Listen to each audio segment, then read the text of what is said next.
Samajwadi party का इतिहास,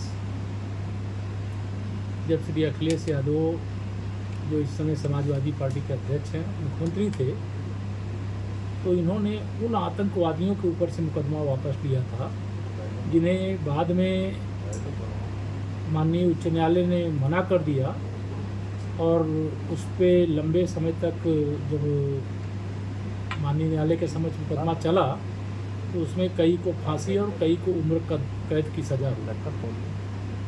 Samajwadi party आतंकवादियों की समर्थक पार्टी है।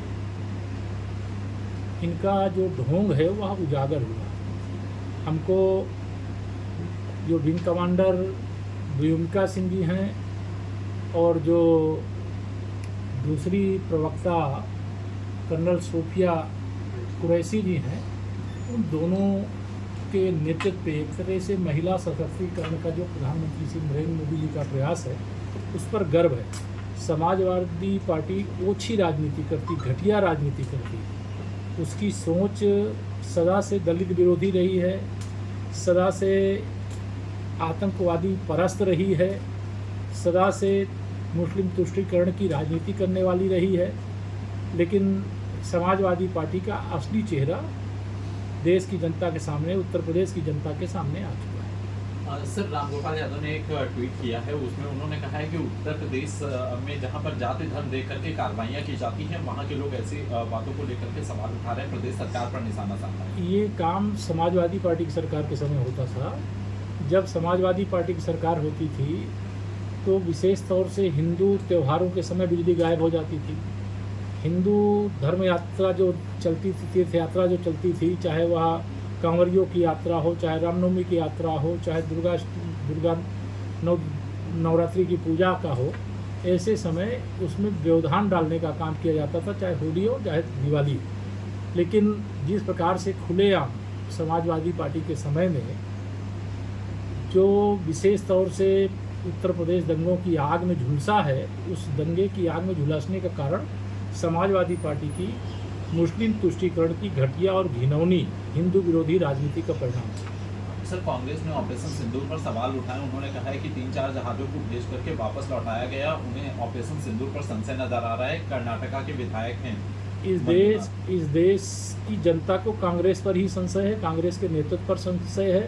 कांग्रेस को जब देश की सरकार का, चाहे वह बाद में स्वागत, देश की सेना का पहले स्वागत करना चाहिए। देश की सेना ने ये 1965 और 1971 और कारगिल विजय के बाद यह जो कह लीजिए कि एक साथ पाकिस्तान स्थित 9 आतंकवादी, 9 से अधिक आतंकवादी अड्डों को सीधे निशाने पर ले लिया। इतनी हमारी सेना सक्षम है। ये हम लोग भी बाद में जाने, जब सेना ने कार्रवाई कर दी कि अगर वह आतंकवादी सेना के संरक्षण में भी कहीं छिपे थे तो उनको भी वहीं पर घुस करके मार देने का काम हमारी मिसाइलों के द्वारा किया गया, हमारे ऐसे शस्त्रों के द्वारा किया गया, जिससे यह पता चलता है भारत पाकिस्तान को उस औकात में पहुंचा दिया है कि अब कभी भारत से टकराने का दुस्साहस नहीं करेगा। सर, मोदी सरकार जो है वो एक योजना बना रही है जिसमें वो विभिन्न जो राजनीतिक दलों की पार्टी के नेता हैं, जो सांसद हैं, उनको वैश्विक स्तर पर भेजेगी, पाकिस्तान का जो सच है उसको साबित करेगी।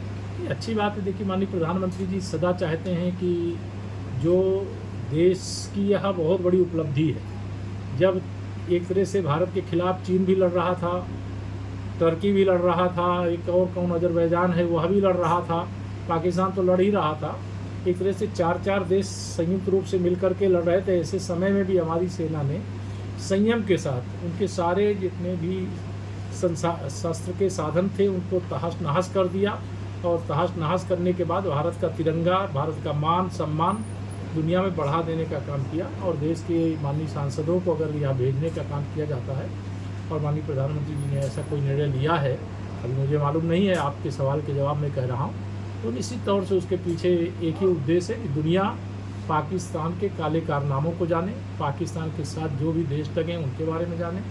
और भारत वसुधैव कुटुंबकम की जो भावना रखता है, हम किसी को छेड़ेंगे नहीं, कोई छेड़ेगा तो उसको छोड़ेंगे भी नहीं। ठीक है, थैंक यू।